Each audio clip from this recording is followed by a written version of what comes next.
السلام علیکم ورحمۃ اللہ۔ پیارے بھائی، آپ کا سوال ہے آمین۔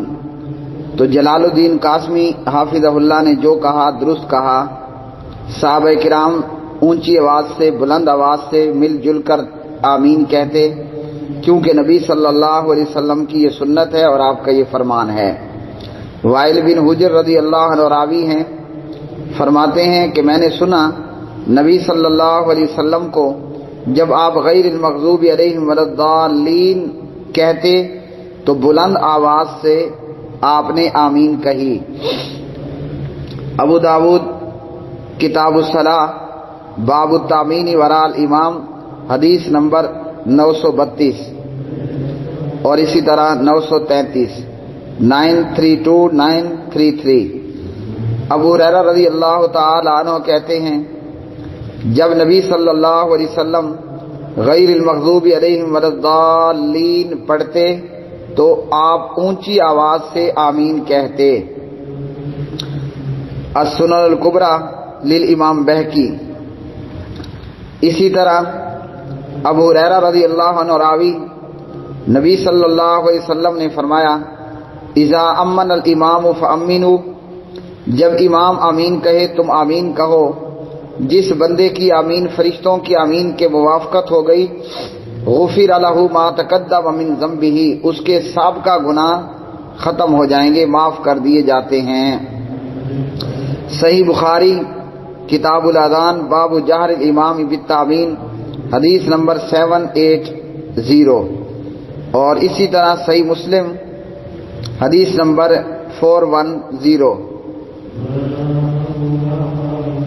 امام ابن خزیمہ رحمہ اللہ اس حدیث کی تشریح میں فرماتے ہیں اس سے ثابت ہوا کہ امام اونچی آواز سے آمین کہے، کیونکہ نبی کریم صلی اللہ علیہ وسلم مقتدی کو امام کی آمین کے ساتھ آمین کہنے کا حکم دے رہے ہیں، اور یہ اسی صورت میں ہوگا جب امام اونچی آمین کہے گا، مقتدی اس کی آمین سنے گا تو تب وہ امن الامام فامنوا پر عمل ہوگا۔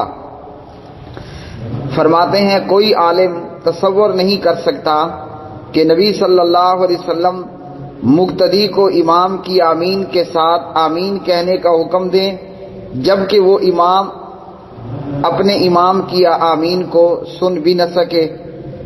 صحیح ابن خزیمہ کتاب الاذان والاقامہ باب الجہر بآمین حدیث نمبر 570۔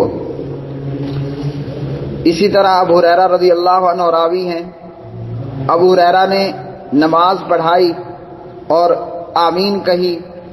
جو لوگ ابو ہریرہ کی ابتدا میں نماز پڑھ رہے تھے انہوں نے بھی آمین کہی، اور یہ نماز نبی صلی اللہ علیہ وسلم کے طریقے پر تھی۔ سنن نسائی حدیث نمبر 906۔ عبداللہ بن زبیر رضی اللہ تعالی عنہما اور ان کے مقتدی اتنی بلند آواز سے آمین کہا کرتے تھے کہ مسجد گونج اٹھتی تھی۔ صحیح بخاری کتاب الاذان باب جہر الامام بالتامین حدیث نمبر 780 وغیرہ۔ اسی طرح پیارے نبی صلی اللہ علیہ وسلم نے فرمایا جس قدر یہودی تم سے سلام اور آمین سے چڑھتے ہیں اتنا کسی اور چیز سے نہیں چڑھتے، پس تم کثرت سے آمین کہو۔ ابن ماجہ حدیث نمبر 856۔ اور پیارے بھائی آپ کا دوسرا سوال، وطن ڈے منانا یا کسی شخصیت کا ڈے منانا؟